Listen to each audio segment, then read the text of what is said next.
Hey everyone, welcome to the channel. Today we're diving into the 5 best-selling Irish music artists of all time. Some of these names you'll know right away, and a couple might surprise you. These artists have put Ireland on the global music map in a massive way. Before we get into it, why don't you grab yourself a drink? Today, it's no surprise for me, it's another tinned iced coffee, Tully's from Kilimanjaro apparently. I'm obsessed with the tinned coffee. So, let's get right into it. At number 5 we've Van Morrison, born George Ivan Morrison in Belfast, Northern Ireland in 1945. He began his music career in the early 1960s. He first gained attention as the lead singer of the band Them, best known for the hit Gloria. After leaving the group, he pursued a solo career and released the iconic album Astral Weeks in 1968. With his soulful voice and unique blend of rock, blues, jazz and folk, Morrison became one of the most influential and respected artists in the world. Over the years, he sold more than 50 million records. A quick note on sales figures though. While most are well documented, some, especially for older artists like Van Morrison himself, are estimates. Unverified early sales, record label reporting and reissues can make exact numbers a bit tricky, so just take them with a grain of salt. Some of his biggest hits include Brown Eyed Girl, I'm sure yous have heard that one before, Moondance and Into the Mystic. Beyond his hits though, Van Morrison's career spanned over 6 decades. And he's still making music today. That's not bad for a man whose career started in the 1960s. At number 4, the Cranberries. They were formed in Limerick in 1989.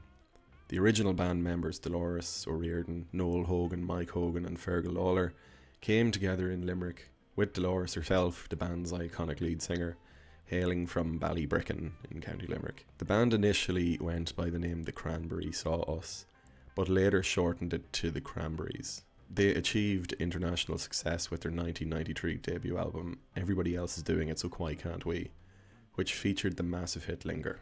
A few hits that brought them to popularity was Zombie, was a very powerful protest song that became a global anthem.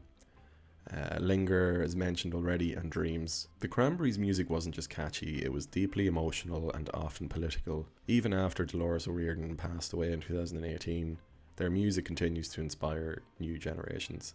One of the most distinctive Irish bands ever. The Cranberries mixed alternative rock with Celtic influences. With over 50 million records sold, they're easily one of the best-selling Irish acts ever.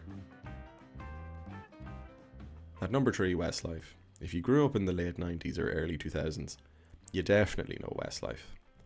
These guys ruled the pop charts with their smooth harmonies and power ballads.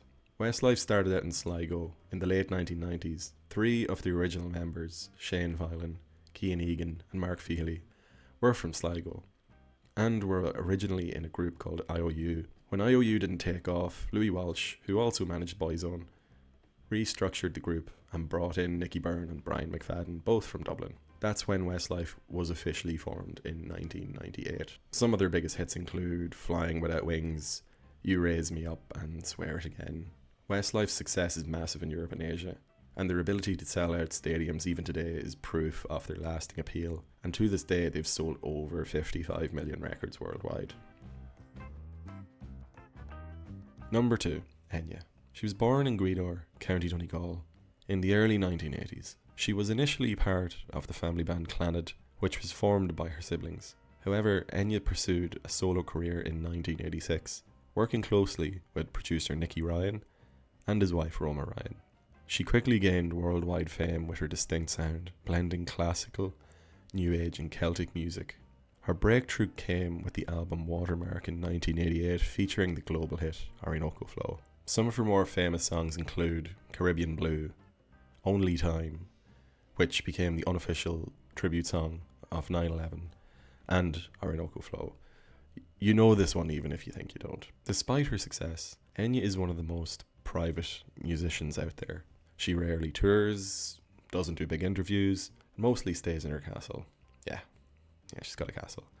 Mysterious and massively successful, her unique sound has made her one of the best-selling female artists in history with over 80 million records sold.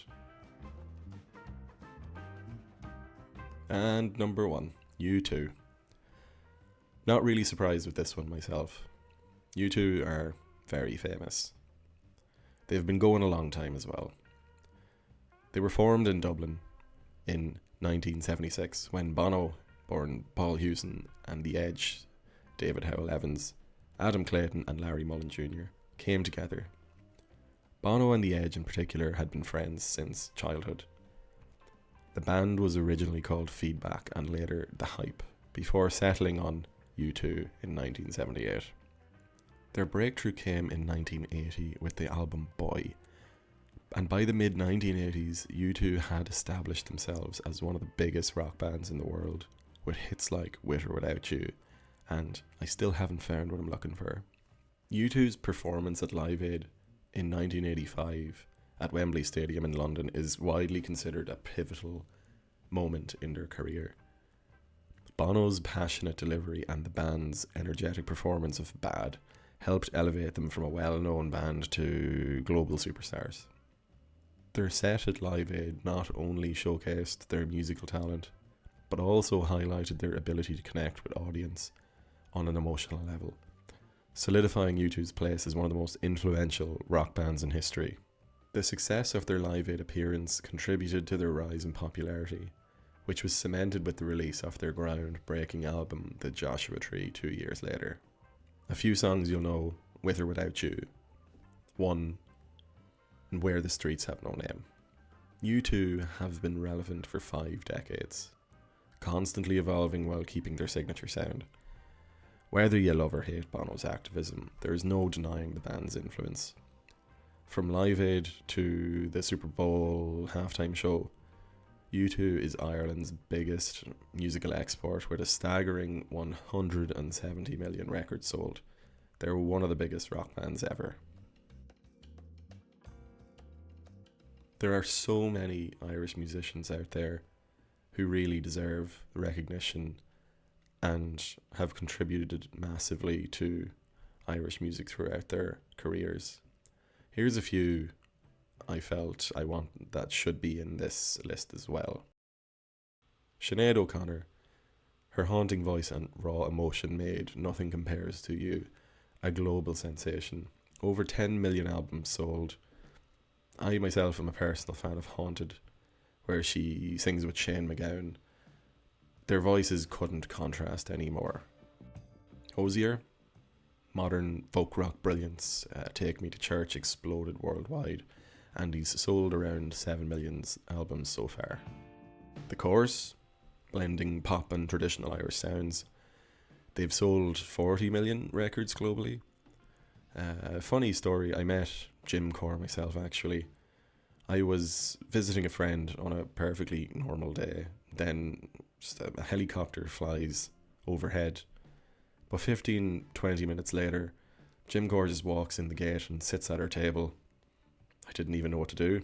It's funny. But honestly, I wouldn't mind being able to travel by helicopter myself. It would certainly beat the traffic. And last but not least, Tin Lizzy, the original Irish rock stars. The Boys Are Back in Town is a classic, and they've sold over 15 million records. So that's it for today.